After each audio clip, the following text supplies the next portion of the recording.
Hey guys, my name is Sarah and welcome back to my channel.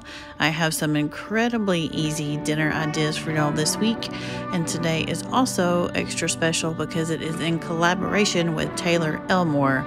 If you have not already watched her videos, she does amazing what's for dinners, grocery hauls, day in the lives, all that kind of stuff. So be sure to go check her out if you haven't already. I will have her info linked down below, and let's get started.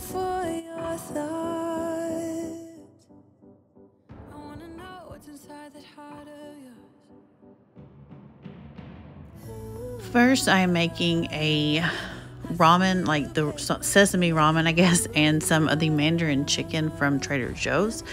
So I tried to double this, and I'll go ahead and tell you now, do not double the soy sauce. It was so salty, it was insane. But I have 4 packages of ramen noodles cooking per the package instructions, and I have a little bit of oil back there, as you can see, some minced garlic, soy sauce, brown sugar, and sriracha, and that's all it is. You're going to take it off the heat once you put the soy sauce, and then drain the noodles, and then just pour it all together and mix it in. It's similar to, I guess, the TikTok one floating around, except for it doesn't have the egg. But I do want to try that too. If you've tried that, let me know down below, because this was really good, and I can see why this is a popular, just like cheap side, you know, because ramen is cheap in itself. But like I said, way too much soy sauce. I was kind of disappointed in that, but I will be trying it again. And as you can see here, I cooked this Mandarin chicken from Trader Joe's up in my air fryer, and I'm mixing it with the sauce and plating it up, and that was dinner this night. It was incredibly easy, very cheap as well, and if I would have had some frozen broccoli or something, I would have put that on the side. That was the only thing missing in my opinion, but other than that, so quick and so easy.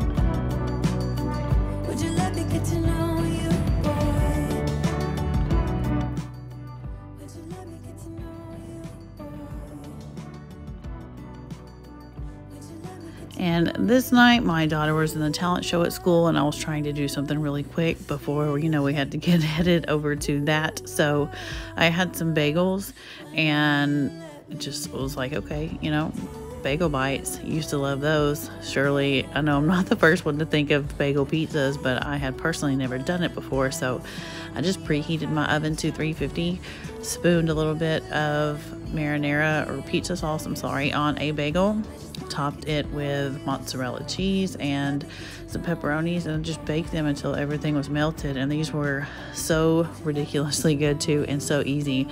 I also ended up chopping up this pineapple I had in the fridge, and we had these bagel pizzas and some fresh pineapple on the side for dinner.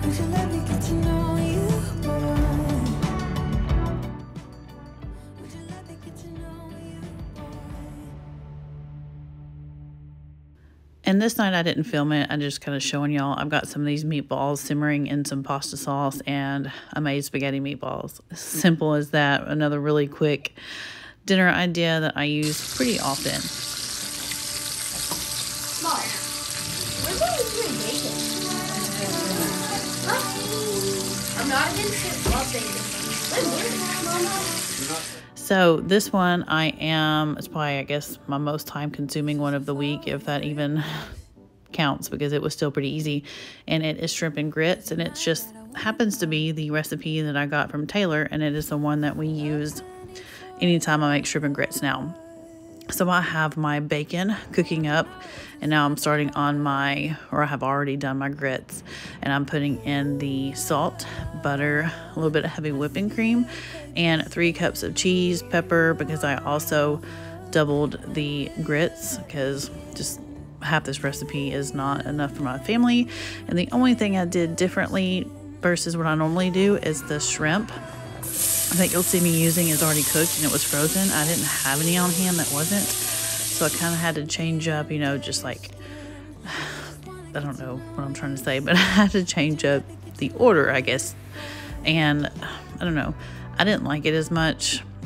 I'll link it down below. Follow the, just follow the recipe exactly how it is, and it is the best, in my opinion, shrimp grits ever. So I have pulled out the bacon here, my cast iron skillet, and poured out a little bit of the grease, and then added in my red bell pepper, some minced garlic, Cajun seasoning, and cayenne.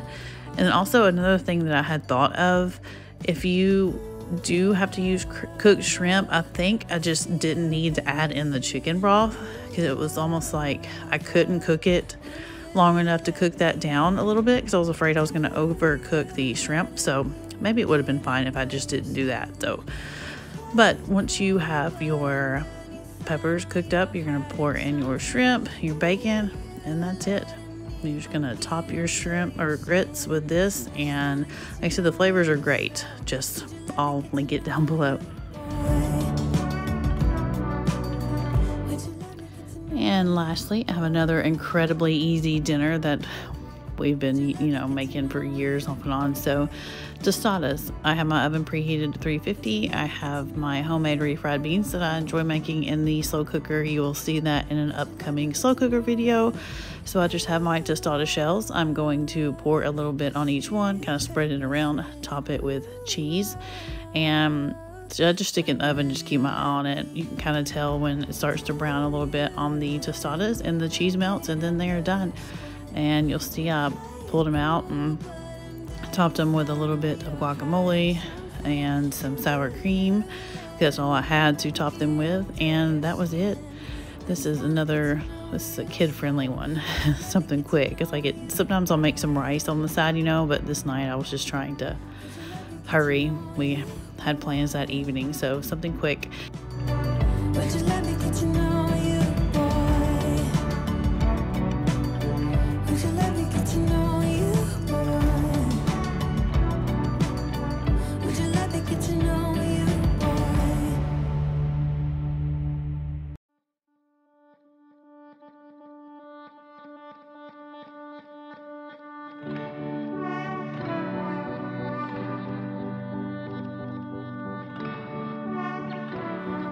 All right, thank y'all so much for watching, especially if you made it this far. I truly appreciate everybody who supports me on here, and don't forget to check Taylor out if you haven't already, and I will see y'all next week. Up